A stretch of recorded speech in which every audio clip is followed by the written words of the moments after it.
നമസ്കാരം. ഒരു കൊല്ലത്തെ തിരുവോണ ദിവസം എവിടേക്കും പോകാനില്ലാത്തൊരവസരം വന്നു. സാധാരണഗതിയിൽ തിരുവോണങ്ങളൊക്കെ ബിസിയായിരിക്കും. ഓണാഘോഷ ഉദ്ഘാടനം, റെസിഡൻഷ്യൽ അസോസിയേഷൻ ഒക്കെ ആയിട്ട് ഓണം വരുന്നതിന്റെ മുമ്പ് തിരുവോണത്തിന് ഇന്ന സ്ഥലത്തേക്ക് വരണമെന്ന് പറഞ്ഞു വെച്ചു. പക്ഷെ അങ്ങനെ ഒരു വർഷം എവിടേക്കും വിളി വന്നില്ല. പോകാൻ പറ്റുന്ന ചില ബന്ധുവീടുണ്ട്, പഴയ തലമുറയിലുള്ളവരൊക്കെ പോയി കഴിഞ്ഞു. ആ പഴയ തലമുറകളിൽ ഇപ്പം ആരുമില്ല. പിന്നെ അടുത്ത ബന്ധുക്കള് ഇങ്ങോട്ടും വരാനില്ല. ചിലരെ വിളിച്ചപ്പോ അവരൊക്കെ ഓരോ സ്ഥലത്തേക്ക് പോവുക.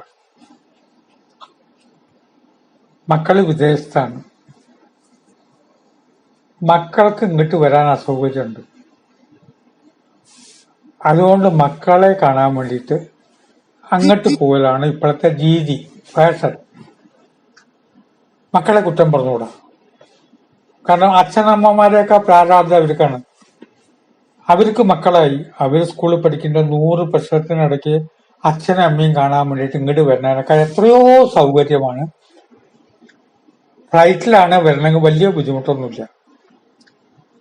വിമാനത്തിൽ കയറിയാൽ എത്തും. ഒരു തവണ ഗൾഫിലേക്ക് പോകുമ്പോൾ ആ ഫ്ലൈറ്റ് നിൽക്കുന്നിടത്തേക്ക് ഒരു ഗുഹ പോലെ അതിൻ്റെ ഉള്ളിൽ കൂടെ കുറച്ച് ദൂരം ഇങ്ങനെ പോയിട്ട് ചെന്നങ്ങോട്ട് കയറുക വിമാനത്തിന്റെ അകത്തേക്ക്. അപ്പൊ ഞാനും ഭാര്യ നടന്നു വരികയാണ്. ഇരുഭാഗത്തൊന്നുമില്ല, ലൈറ്റൊക്കെ ഉണ്ട്. അപ്പൊ കൂടെ ഒരു ഉമ്മ വന്നു. അപ്പൊ ഉമ്മ ഒരു തമാശ പറഞ്ഞത് ഓർക്കുകയാണ്. ഒട്ടും പേടിക്കാല്ല, എന്തിനാണ് പോയാൽ എവിടെയെങ്കിലൊക്കെ എത്തുന്നുണ്ട് തീർച്ചയായും, എവിടെയെങ്കിലും എത്തുന്നുണ്ട് തീർച്ചയായും. അവര് ഞങ്ങളുടെ കൂടെ ഗൾഫിലേക്ക് ഉണ്ടായിരുന്നു. അപ്പൊ വിമാനത്തിൽ എത്തിയ സുരക്ഷിത. രണ്ട് കാര്യമാണ്. എയർപോർട്ടിൽ എത്തിയിട്ട് ഫ്ലൈറ്റിൽ എവിടെയെങ്കിലും പോകണമെങ്കിൽ അവിടുന്ന് കയറ്റി വിട്ടാൽ ഇതുപോലെ സുരക്ഷിതത്വം ഇല്ല. കൂട്ടത്തിൽ കൂടെ ഒരു തമാശയും പറയട്ടെ, വലിയ കുറ്റകൃത്യം ചെയ്താൽ ഏറ്റവും സുരക്ഷ നമുക്ക് കിട്ടും. പോലീസ് ആളുകള് ജനക്കൂട്ടം മുഴുവൻ നമ്മളെ കൊല്ലാൻ വന്നാലും പോലീസ് സംരക്ഷിക്കും. നമ്മുടെ മേൽ തൊടാൻ പോലീസ് സമ്മതിക്കില്ല. തെളിവെടുപ്പിന് കൊണ്ടുപോകുമ്പോൾ പോലീസ് സംരക്ഷണം. ആഹാരവും ചിന്തിക്കണ്ട, രാത്രി എന്ത് ആഹാരം കഴിക്കും ചിന്തിക്കണ്ട, അരി തിളപ്പിക്കണ്ട. കുറ്റവാളിക്ക് ഏറ്റവും സുരക്ഷിതത്വം കിട്ടും എന്നുള്ളത് ഒരു ഫലിത രൂപേണ ഇപ്പൊ ചിന്തിക്കുകയാണ്. അപ്പൊ മക്കളൊക്കെ ഗൾഫിലേക്ക് പോകുമ്പോ വീട് പൂട്ടിയിടും. എവിടെയും പോകാനില്ലാതെ ആയപ്പോ മറ്റേത് വല്ലാതെ ബിസി അഭിനയിക്കണം. എന്നെ സംബന്ധിച്ചിടത്തോളം എവിടെയില്ല. പിന്നെ ഒരു ബന്ധു വീട്ടിലേക്ക് വിളിച്ചു. വരണമെന്ന് പറയാനില്ല. അയ്യോ ഞങ്ങൾ പുട്ടപർത്തി പോവുകയാണ്, ഇക്കൊല്ലം ഓണം പുട്ടപർത്തിയിലാണ്. ആ സമയത്ത് പലതും നമ്മൾ ചിന്തിക്കുമ്പോൾ ഒരു സുഹൃത്ത് പറഞ്ഞൊരു വരി സ്വാധീനിച്ചു. ഇന്ന സ്ഥലത്ത് ഒരു അമ്മ താമസിക്കുന്നുണ്ട്.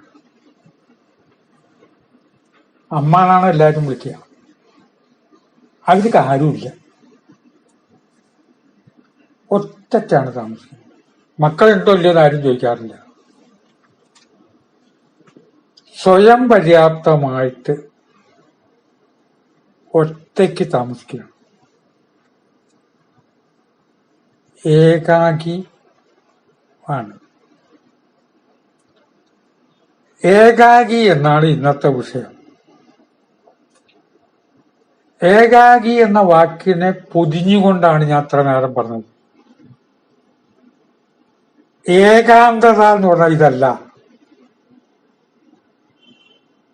ഏകാഗി വേറെ, ഏകാന്ത വേറെ.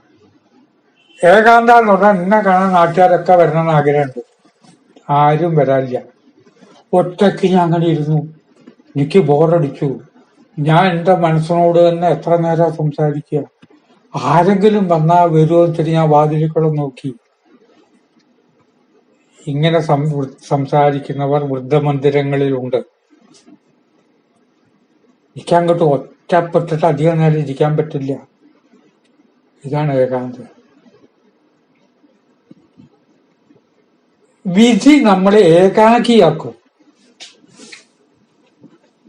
ഏകാഗി എന്ന് പറഞ്ഞാൽ എനിക്ക് ഞാൻ മാത്രം മതി എന്നാണ്. അത്തരത്തിലുള്ളൊരു അമ്മയായിരുന്നു അത്. 70 കഴിഞ്ഞിരിക്കണം. ഞാനും വൈഫും കൂടി ചെന്നു. അവര് പ്രശസ്തയല്ല, പുഞ്ചിരിയോട് കൂടിയിട്ട് വരാൻ പറഞ്ഞു. അവർക്കൊരു അത്ഭുതമില്ല. അവര് ഏകാഗിയാണ്. എന്താ പിന്നെ കാണാൻ രണ്ടുപേര് വന്നിരിക്കണം? ഒരു പ്രശ്നമില്ല. ചെന്നു ഇരിക്കാനുള്ള സ്ഥലത്തിരുന്നു.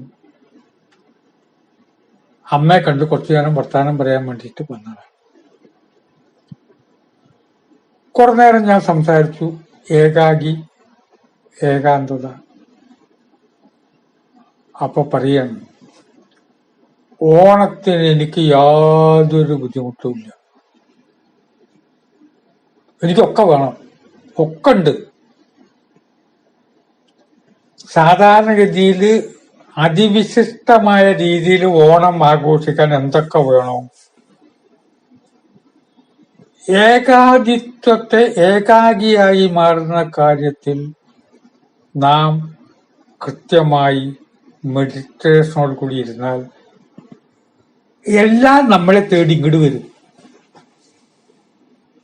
വലിയൊരു ഗുണപാഠമുണ്ട്. നമ്മൾ എവിടേക്കും പോണ്ട.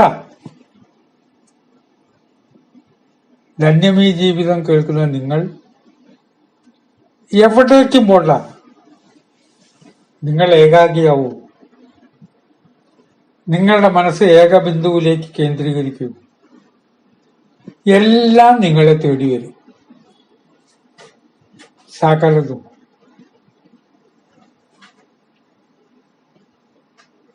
ആ സകലതും തേടി വരും. അങ്ങനെ ഒറ്റയ്ക്ക് ഒരാൾക്കും ഇരിക്കേണ്ടി വരില്ല. ചുറ്റുമുള്ള ഓരോന്നിനെയും നിങ്ങൾ സ്നേഹിച്ചുകൊണ്ടിരിക്കും. ഞാൻ ആലോചിച്ചു, മക്കളുള്ളവർക്ക് ഇങ്ങനെ വിസിറ്റേഴ്സ് ഉണ്ടാവും. എനിക്ക് ഇഷ്ടം പോലെ ഡ്രസ്സുണ്ട്. ഞാൻ ഡ്രസ്സിന്റെ കാര്യം ചിന്തയെ ഉപേക്ഷിച്ചിരിക്കണു. സെറ്റ് മുണ്ട് എന്നുള്ളത് നമുക്കൊരു പ്രശ്നമല്ല. എല്ലാവരും കൊണ്ടില്ല. ഒരു സെറ്റ് മുണ്ടാണ് വാങ്ങിക്കൊണ്ടില്ല. ഞാൻ കൊണ്ടുവന്ന സെറ്റ് മുണ്ട അലമാരയിലേക്ക് വെക്കാൻ ബിരണ്ണ പറഞ്ഞപ്പോ അലമാരയില് സെറ്റ് മുണ്ടാണ്. ഇപ്പുറത്ത് നോക്കിയപ്പോ നേന്ത്രപ്പഴം, പച്ചക്കറി, ഇതൊക്കെ എങ്ങനെ വന്നു? ഒരു ടെക്നിക്കും ഇല്ല. ഒരു അത്ഭുതവും ഇവര് പ്രവർത്തിച്ചിട്ടില്ല. ഇവര് പ്രശസ്തരായിട്ടുള്ള സന്യാസിനി അല്ല. അങ്ങനെയാണെച്ചാൽ അവരെ കണ്ട അനുഗ്രഹം തേടി വരികയാണ്. യഥാർത്ഥത്തിൽ പരാശക്തിയും ഞാനും എന്നുള്ള ഏകാചിത്വത്തിലേക്ക് വരുമ്പോ നമുക്ക് വേണ്ടത് നമ്മുടെ മുമ്പിലെത്തും. ഏത് കാര്യം ഒന്ന് പരീക്ഷിച്ചു നോക്കൂ. തുടക്കത്തിൽ ഞാൻ പറഞ്ഞു ഓണത്തിന് ആരും ഇല്ലാന്ന്. ഞാൻ തന്നെ കുറച്ച് ദാരിദ്ര്യം പറഞ്ഞല്ലോ. ആരും വരാനും ഇല്ല, പോവാനും ഇല്ലാത്ത. അത് പറഞ്ഞതൊക്കെ എന്താ വെച്ചാൽ ഈ സബ്ജക്റ്റിലേക്ക് ഒരു ചമൽക്കാരം വരുമ്പോ ചിലപ്പോ പറയുന്ന ആളെ വില്ലനാക്കി പറയേണ്ടി വരുമല്ലോ. അതുകൊണ്ട് പറഞ്ഞതാ. ഏകാഗ്യവും നിങ്ങൾക്ക് വീട്ടിന്റെ അവിടെ എത്തും.